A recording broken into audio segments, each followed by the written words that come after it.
We're going to talk about resumes that get interviews. And this is actually a masterclass within my Get That Job Bootcamp. And I'll talk more about that later. But this is a major masterclass that everybody asks me for. It's already in there, but I'm doing it live for you today.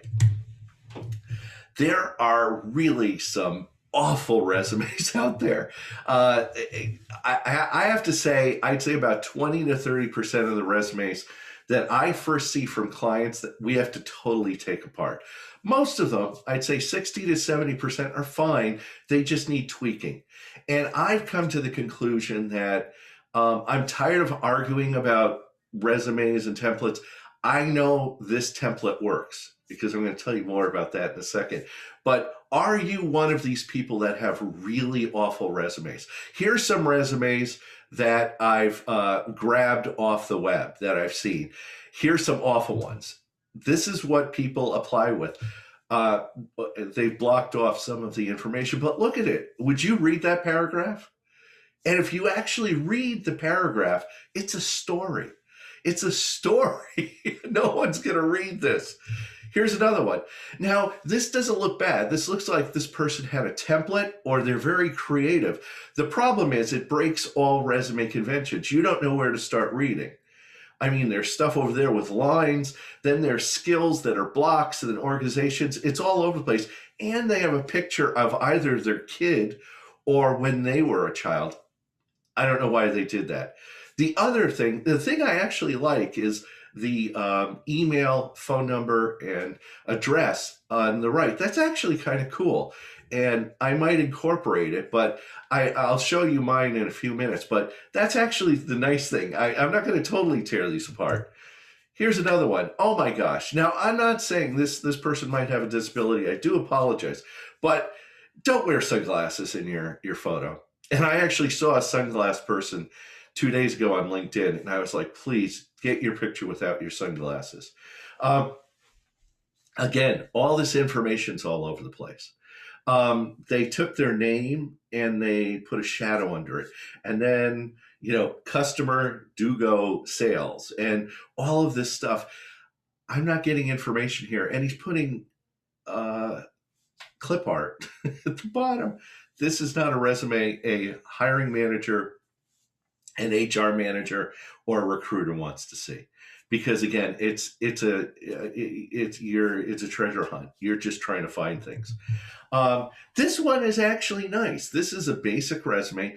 The mistake that Craig made is he centered every single line. It makes it hard to read. The average person reads left to right.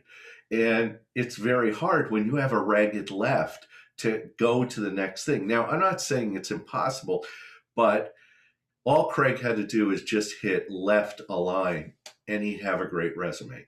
The other thing is, I think he tried to shove everything into one page, which is fine, because I am a firm believer in quality over quantity. We're going to talk about that more. But look at this. This is just not that good. It's not that good at all.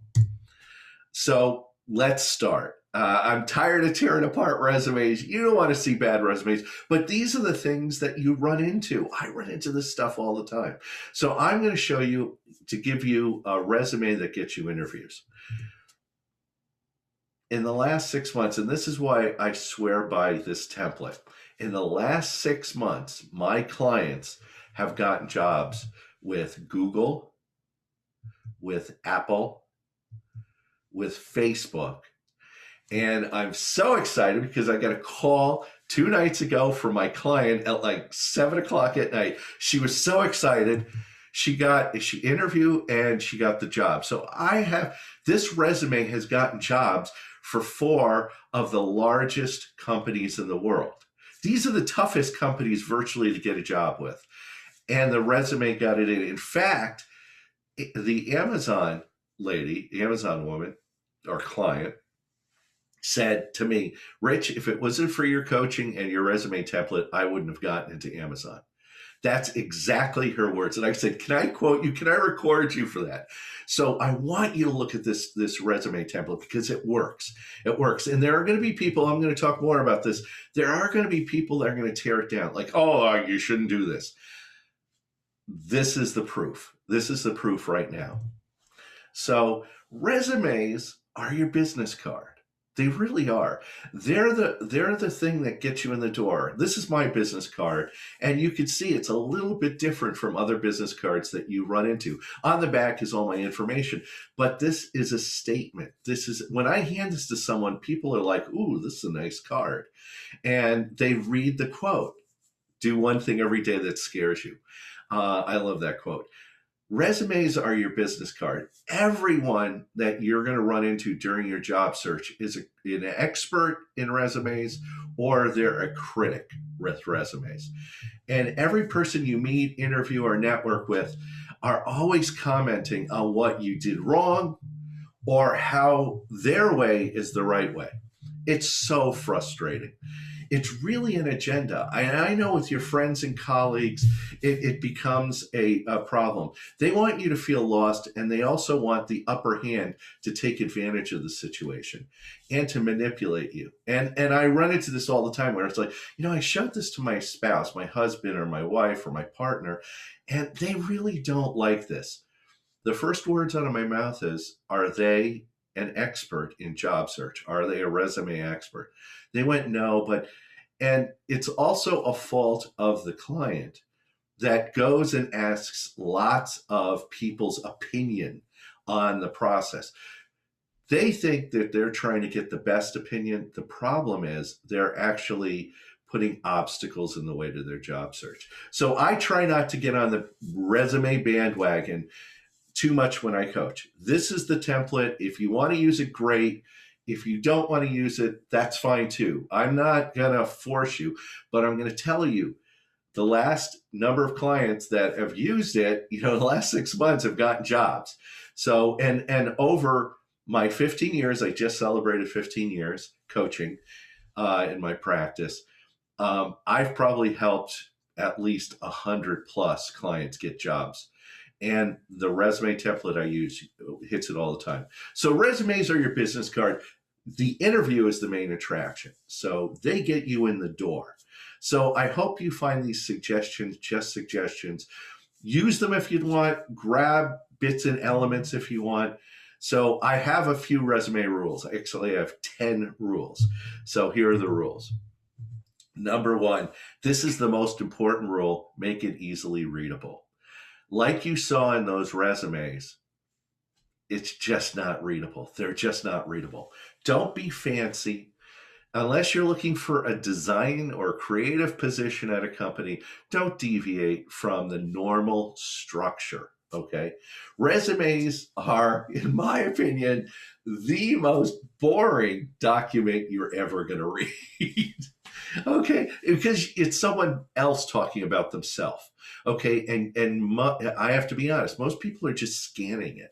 They're just scanning your resume, and if you make it hard to read, they're not going to read it. They're going to put it into the no pile very quickly.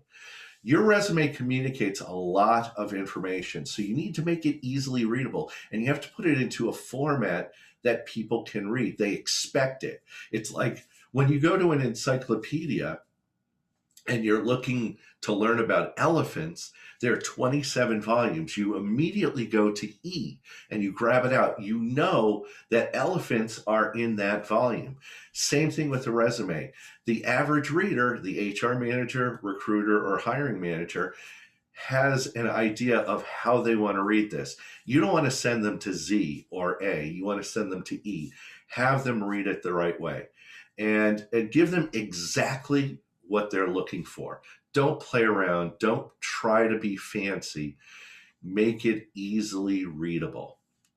Okay, here's some of the elements. Let's start from the top. Your info, name, phone, email address, and your LinkedIn profile URL.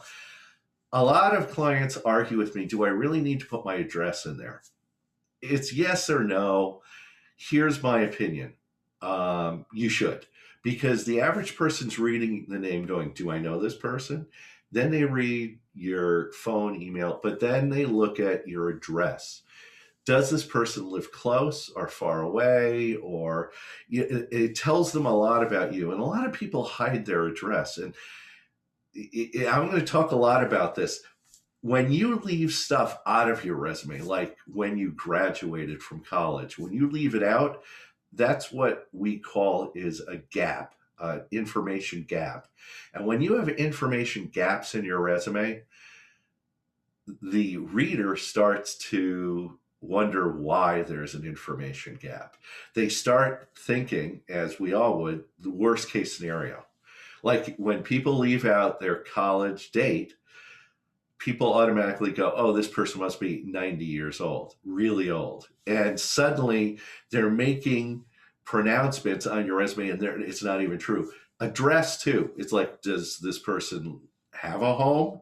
Do they live in with their parents? What's going on?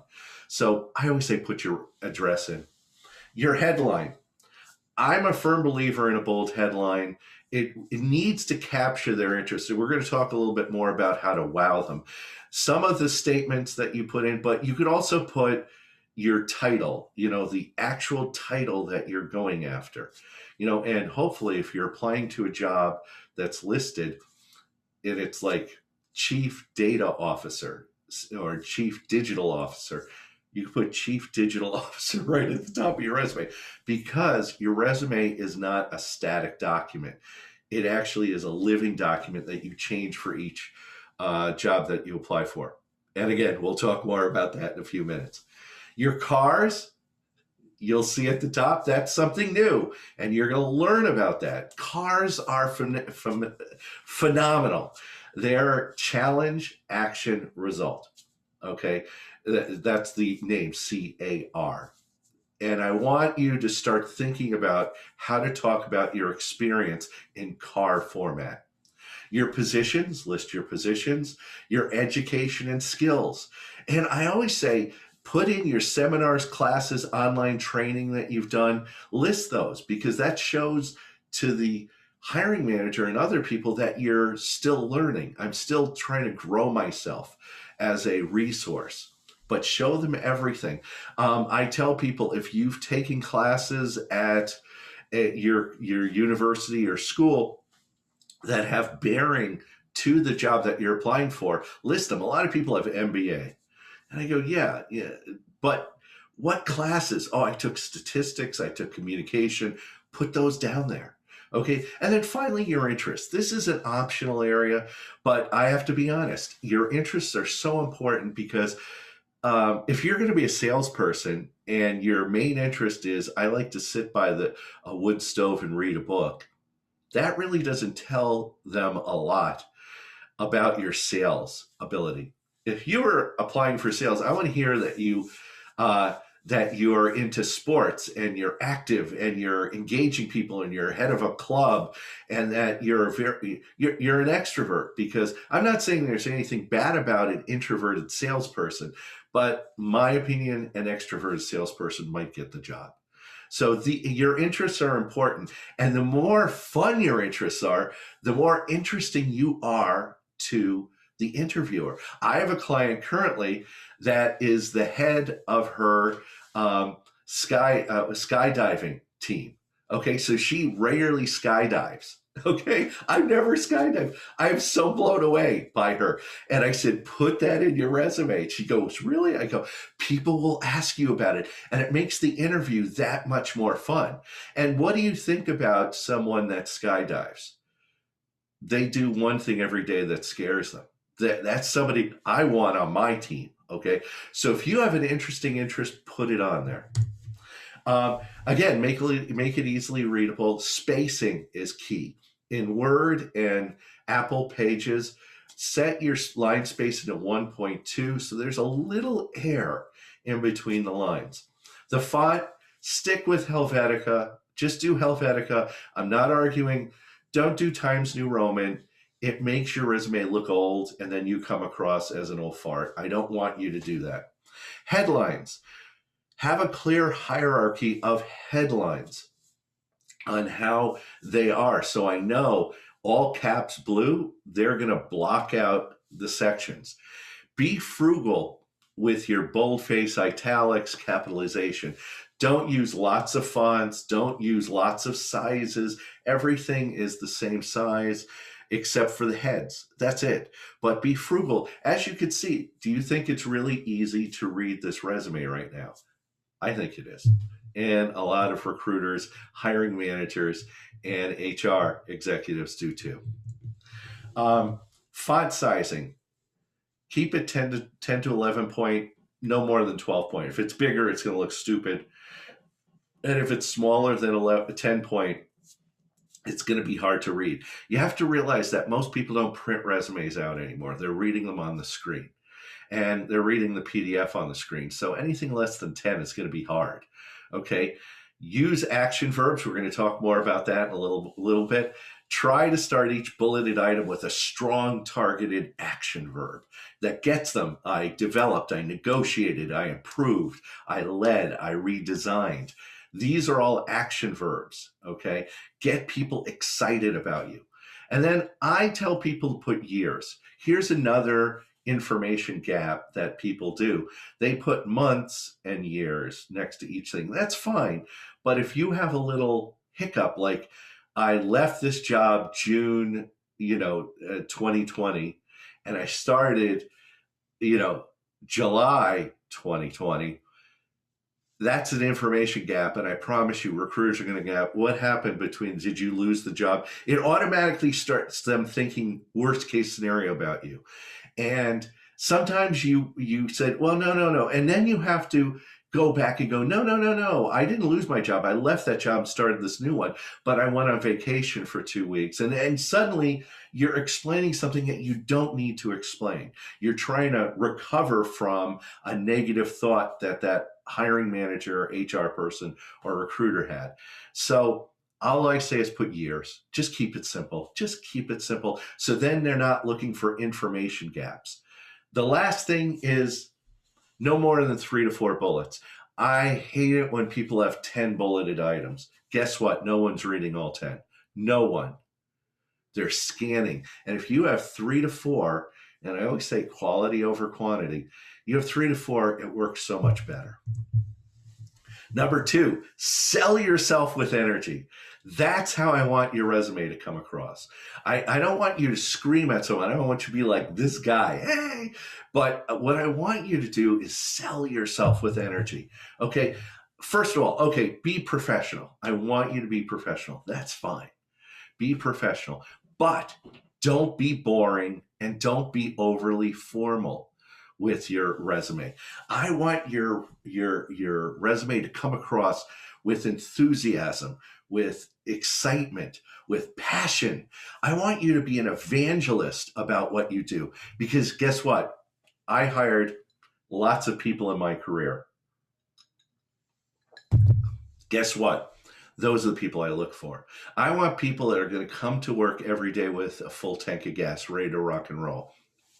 I don't want to get people that come and go, oh, I hate Mondays. Okay, your resume needs to present that. Okay, yeah, I know. If you're going to apply to work at a funeral home, be boring and formal. Yeah, but everything else, be professional, but have energy. So sell yourself. Energize the reader. As they're reading this, you want them to buy you. You want them to get excited, go, I want to interview this person right now. Okay, get them interested in you. And that's how you do it. Resumes, again, are the most boring documents to read. When they run into 10 resumes and yours is the one that pops out, it worked. So take the next step. They then interview you. They want to get you in their office or on a webcam as soon as possible. So how do you sell yourself with energy? Here you go. Here are all the action verbs you need to start off each of your bulleted items. I love adding this in here because a lot of people go, oh, it's so hard to write. Here they are. Here are all the action verbs like engineered, enhanced, appointed, authenticated, accelerated, instructed, garnered, factored, estimated. They're all here. And these add energy to your resume. Okay. Number 3, you heard me say it, quality over quantity. A lot of people think they try to fit everything in their resume, the whole kitchen sink, because they're afraid if they leave something out, the person's not going to choose them. Well, I thought that person could not only roll out e-commerce sites, that they could fix my plumbing too. No, you got to sell them on the quality. They try to cover every aspect of their experience and it just doesn't work. So I want you to stop doing that. You need to give them a peek. Again, the resume is the business card, the interview is the entree. Okay. You want to show them what you can do for them, not only what you've done. And that's what a lot of people do. It's like a long, boring biography that people put. And it's like, no, you got to show them what you can do and what you can do for them. So focus on capturing their attention, pushing your performance, and aligning your abilities with the job or the company that you're applying to. Unless you're a C-level executive, your resume should only run 2 to 3 pages. Yeah, I don't know about one-page resumes. I understand. And that does tie into the quality over quantity. If you're a really young person, you're right out of college, 1 page is fine. But I usually say 2 to 3 pages because you want to put some good stuff in there, but not a lot, okay? But no more than 3 pages, okay? And then finally, they're not going to read it. They're going to scan it. We consume everything on our phones, okay, or on the screen, or via a webcam. When it comes to reading, we don't read anymore unless we're reading a fiction book. We're scanning. We're reading the first line of the paragraph and going, okay, I'll read the paragraph. But we scan our way down. And that's how anybody that's going to look at your resume, they're going to first scan it. So you need to make it powerful. So quality over quantity. Okay, number 4, start with a powerful headline. Okay, why do I need to put a headline at the top of my resume? It defines who you are and what you can do. Number 2, it captures their attention and immediately sets the stage for the cars that we're going to talk about in a second right below. Number 3, it makes your resume distinctive from the other run-of-the-mill resumes. They're like, oh, this person, and because I want you to have a little bit of chutzpah, bravado at the start, because they go, oh, wow, this person. Now, granted, there's some people that are going to go, well, I don't want to really, tick the person off. I don't want to come off as overly aggressive. No, you're not. You're selling. And then find it can change from resume to resume.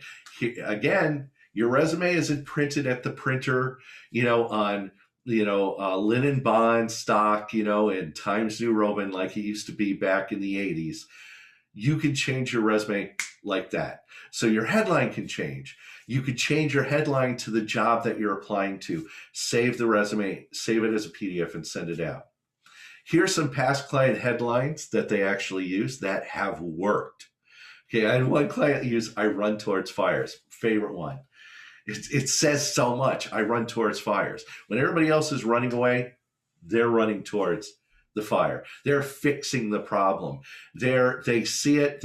They've got the courage to attack and to fix whatever is going bad. I love that. In those 4 words, there's so much. I run towards fires. And guess what? If you read I run towards fires, you think you're going to read the 3 paragraphs under it? Yes, you are. I turn $1 million companies into $1 billion companies. I came up with that one for my client because she actually did that. She turned $1 million company into $1 billion company. Guess what? That's a great headline. Do you think you'd read that resume? I turn the words try and can't are not part of my vocabulary. I focus on what can be done and commit to action. I like the first part. I didn't like the second part, but they put it all up there. They got a job. I identify the marketing problem and deliver the solution on time and on budget. To the point. It says it. This is a no-nonsense person that I want to hire.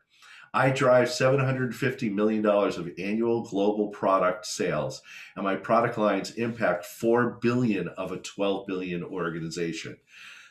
That's a heavy hitter. That's someone that you want to talk to. Okay. Simple, yet they're powerful. And again, if you don't want to do a statement, put the job that you're doing or that you're applying for. Like I said, chief digital officer. Put chief digital officer up there. That's it. It lines you up for the cars. It sounds like bragging. These sound like bragging, but your resume should be comprised of bragging. Okay? So start with a powerful headline. Number 5, we're getting to cars now. You've been hearing me talk about cars the entire time for the last half hour. Okay, what is a car? Let me have a drink first before I do this. It's an acronym that represents challenge, action, result. You might have heard PARS, problem, action, result. Same thing. I like challenge better because not everything's a problem. I teach these terms to clients because they develop stories. Here's the best part about cars. Okay, you ready for this? You could use the cars on your resume. Once you build them, you could use them on your LinkedIn profile. We'll talk about that in a few minutes. And here's the best part. You have them in your back pocket during interviews. So when they ask you the question, Rich, tell me a little bit about yourself. What do you usually say? Well, I started out my career doing this, and then I went to this company, and I went this. What do you think the listener is thinking? Shoot me now. But if they go, Rich, tell me a little bit about yourself, and you go, that's a great question. Let me tell you. I want to tell you about what I've accomplished. There was my company was having a major problem with sales. It was taking too long to sell to the customer. The sales process took weeks. And although that was good, the company was doing well, it took weeks from the start of the introduction to meeting with them to finally getting them to sign the contract. It took weeks. So I came up with an idea of actually putting our mapping, because mapping was a big part of how they purchased, on the salesperson's laptop. And it allowed the salesperson not to wait weeks, but seconds, where they could sit with the client, plug in their store locations, show them the demographics, who are their customers, and then it would show them the mailing areas around each of these locations instantly. Instead of waiting weeks, they could do it right in the client's office. What was the result? We shortened the sales time from weeks down to minutes. And the salespeople were closing left and right because they got them interested, they showed them their customers, and they closed the deal in that office. And sales went up 22% in the first quarter because of that. That's a car. But see, I elongated it to answer the question. So cars are useful in all these different areas. Okay, so number 1, what is a challenge? Name a challenge or problem that you ran into, you found, or were handed to on the job. Make it a major situation, not a regular task or activity. Number 2, A is for action. Okay, describe the action you took to assess and solve the challenge. How did you take charge?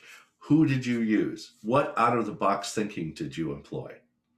Result, R. What was the direct result of your actions? Who benefited? How much money, time, resources did you save? Metrics always make the results better sounding. So if you have a number, percentage, dollars, something in the result, it's so much better. And I know 90% of my clients go, I can't remember. Make an educated guess. A, because they're not going to be able to check. But if you lie, they're going to smell it. And if you can't explain it, like my 22%, I can explain it. I go, we rolled this tool out to 14 different divisions out in the United States. And it went out to between 10 and 20 salespeople. And we got back, I could explain the 22%. So just make an educated guess. Once each one is complete, edit and then condense them down to 2 to 3 sentences for each of the cars on your resume. So you could shorten them, but you can elongate them for your interview. So here are some basic ones. Uh, Start with a strong headline, like drives difficult change in organizations, and 3 to 5 words. Okay. Then state the problem.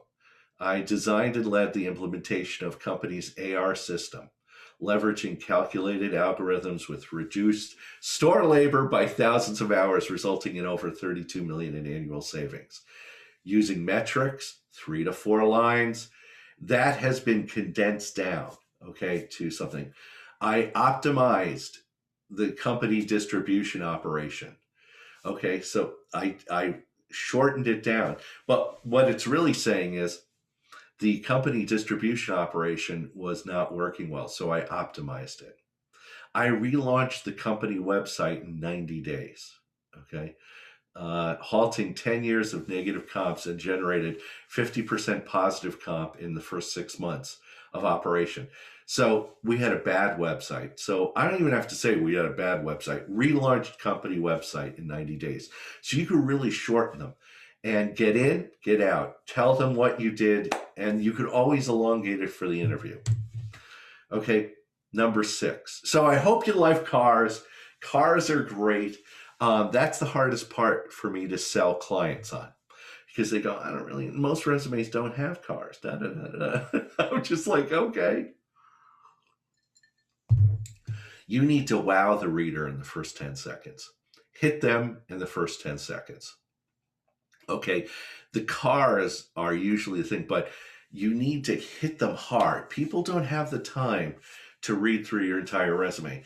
So they're going to scan the first 50%. So that's what you want to hit them with. Maybe, again, powerful statement, the cars, and maybe your first professional experience, a job that you either have now or you had. Okay, because like I've been saying, there are 3 people that read this resume: the HR representative. Okay, all they're doing is comparing your resume with the job description. That's what they do. And then when they interview you, they're just checking off that you satisfy, because most HR people are not deeply ingrained in the department, so they know exactly what you can do. They're just checking off a checklist. So that goes back to, and I'll be talking about this, you really, really, really need to personalize your resume for the job that you're going after. Use keywords and stuff. The recruiter is also comparing your abilities, but they might know a little bit more to the job description. These are 2 gatekeepers that hold you, or that are a gate to let you in to see the hiring manager. The hiring manager are looking for significant actions, projects, activities, deadlines, metrics. They're looking for that enthusiasm. They're looking for the fit. They're trying to say, no, that's somebody I want to interview, because I might want to hire this person. And it's happened to me where I've read a resume, go, I want to hire this person on the spot. I want to meet them. If they don't have a severe personality defect, I want to hire them immediately. So all 3 of these readers need to be wowed to hold their attention. Why? HR representatives have to cull through 10, 20, 30, 40, 100 resumes. After a while, you get like blind. If you wow them in the first 10 seconds, they're going to pick your resume. It's going to go into the yes pile. Recruiters are reading pretty well just as many resumes. Even the hiring managers are probably getting a stack of 10 to 15 resumes to go through. And they're comparing, this isn't their job. They're hiring, but they also have 50 other things to do. They usually hate doing this. I used to hate doing this. And the HR person goes, Rich, you got to go through the resume. Say, I know, I got to do that. And I'd sit down and no, that's interesting. And I'd hit that. So you have to wow these people. Number 7, modify your resume for each role. This is something I say to every client, and they go, yes, Rich, and then they send out the same resume, and then they wonder why they don't get interviews, because it's kind of like they're sending out like bump, bump, bump, bump, the same resume to every job. And I'm not saying take 5 hours and customize it for the job or the company that you're sending it to. I'm saying take 10 minutes and modify it, move some things around. Maybe this car is more important to this car in the schema of the job or the company. Um, Add in keywords. So your resume is the foundational template that is modified for every application or target. Okay. Every single one. Don't be lazy.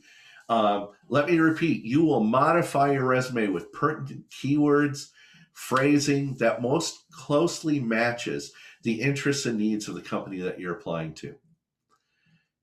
Let me say this again. Modify your resume for each role. If you don't do that, you're not going to get interviews. Trust me. Okay. Most people make this mistake. Most of my clients make this mistake. They try to make their resume everything to everyone. You know, it's like, I'm going to just try and talk about everything, and it's 4 pages long and it goes on forever, and they squeeze it in 9-point type, and they don't make a modification. Modify your foundational resume. And that's really the name. It's your foundational resume. And it's your template. And then you make new ones from it. And I always say, have your name, Rich G, the date, and then have the company save it as that. So I sent this resume to this company. Add keywords that are familiar to that company and industry. Where do you get them? From the job description. Look at the job description, print it out, get a highlighter, and mark words that you see appearing a lot, or keywords that you think are, ooh, that's one. I haven't even heard that. I actually had a client that she was the chief user experience person at this company. And she knew her terms, user experience or customer experience. Okay. And we had them in her resume. We had them on her LinkedIn profile. We had them everywhere because that's what she called them.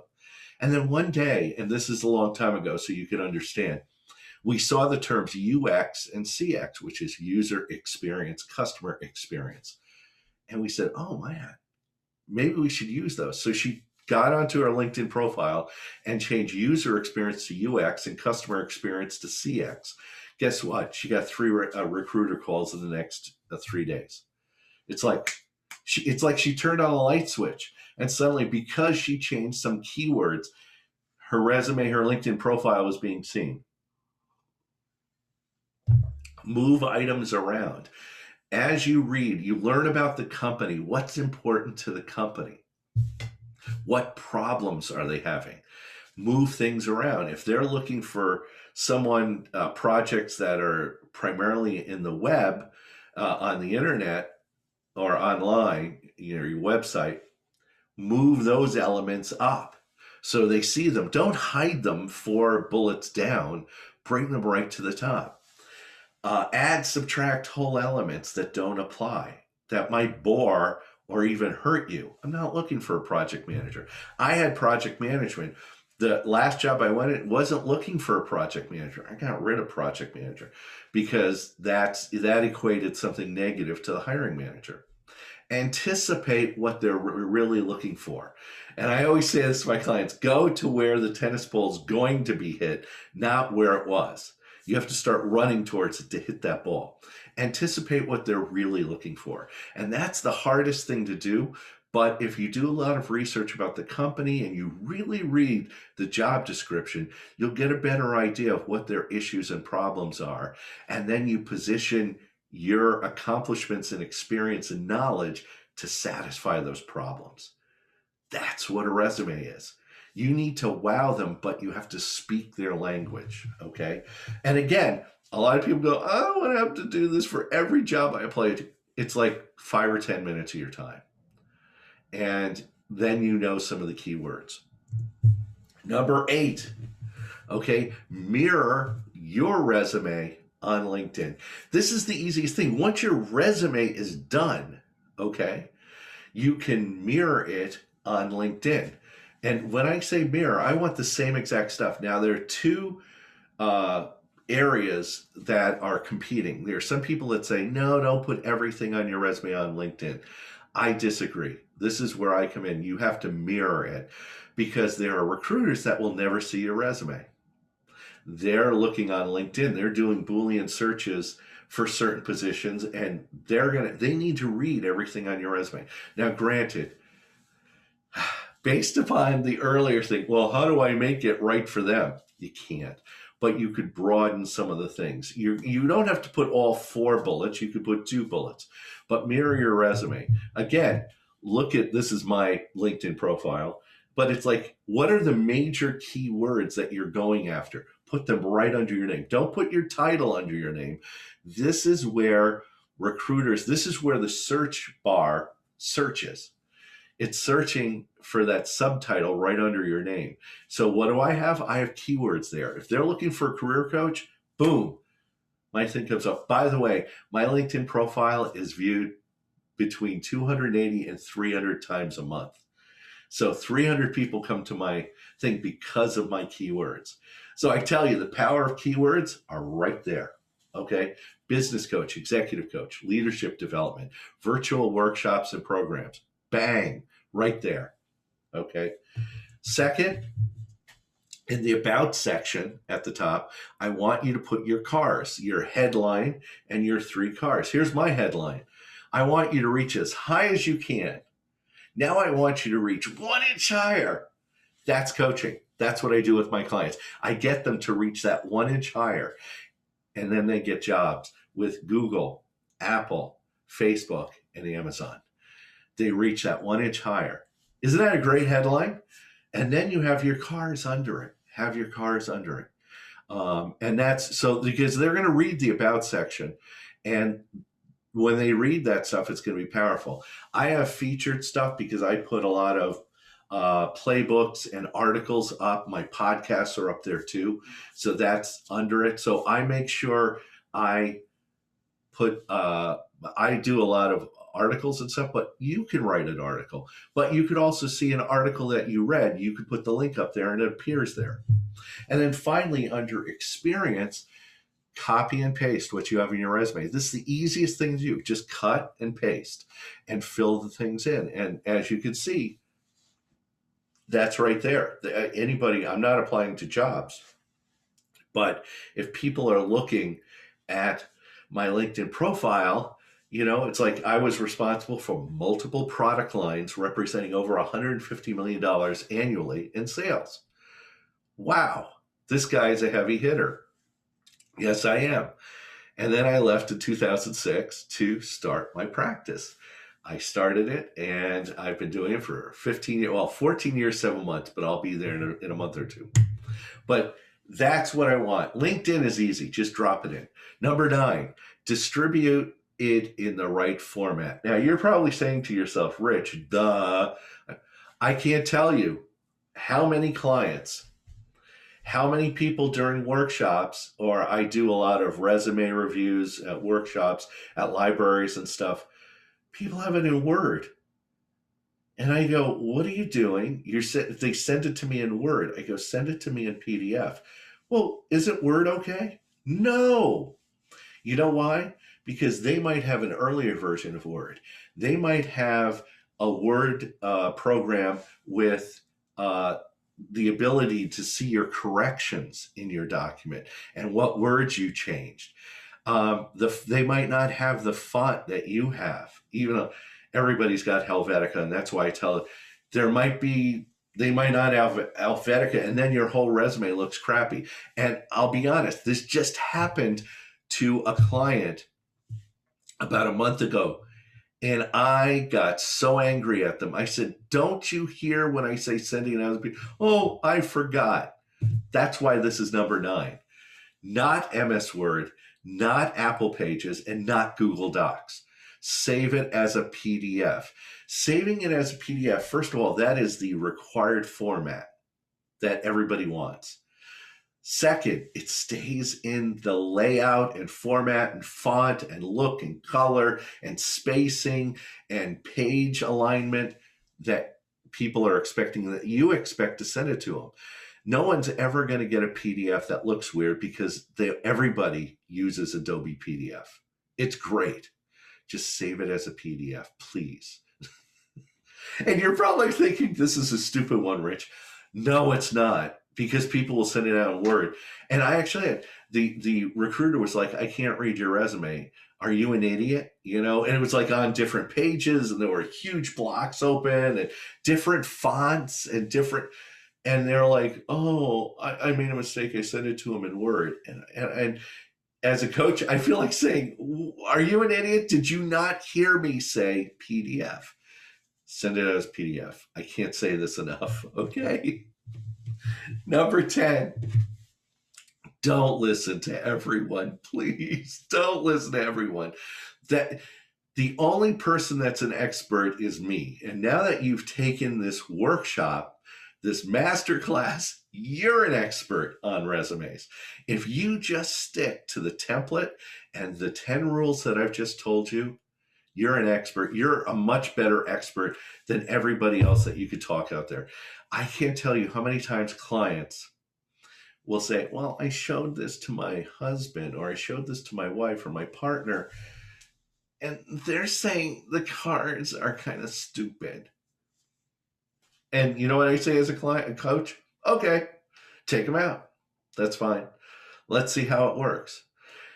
I'm not the end all. I'm just saying it works for my clients. I have a proven track record with my resume template working, you know, and I've actually had recruiters. Now, there are recruiters that go, I don't like the way you do this, or I don't like cards at the start. Don't listen to them, because there are all different personalities out there. Stick to these rules, focus on quality, and customize each opportunity. Too many people get hung up on their resume. They do.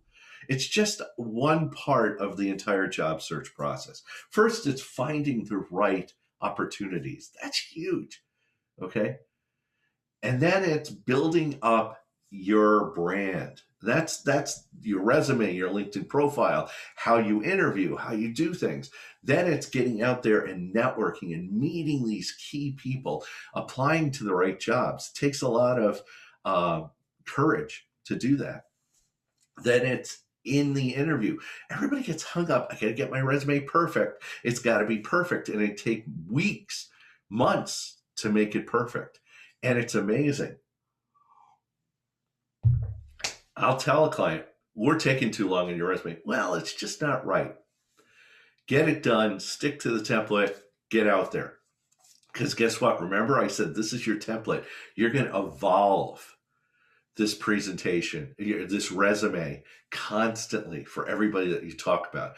I'm not saying this is the end all, or these keywords are perfect. You're going to modify them, because if you just keep applying and you're not hitting the right people or the right jobs, or you're not getting the interviews, or you're not doing good on the interviews, we're going to have to modify stuff.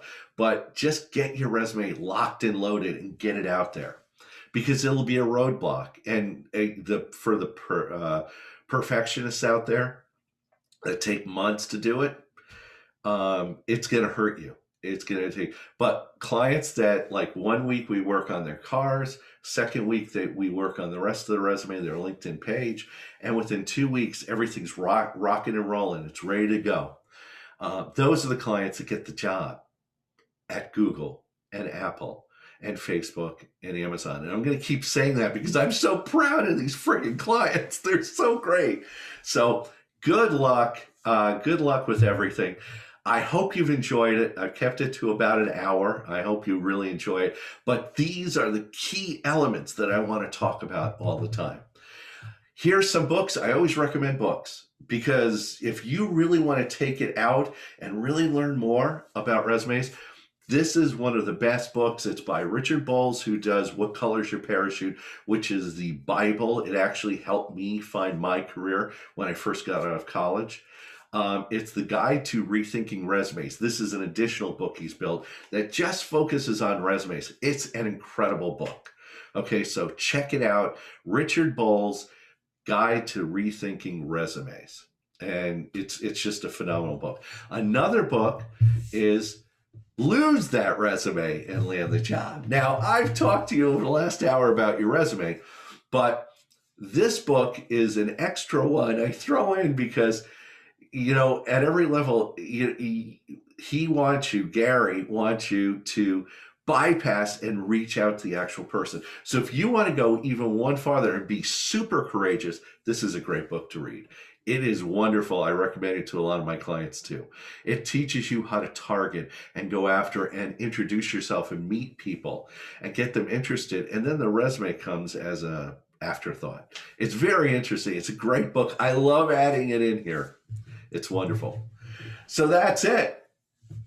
I want to tell you very quickly, I hope you enjoyed it. I hope you got some great information about it. I hope you found it valuable. Okay.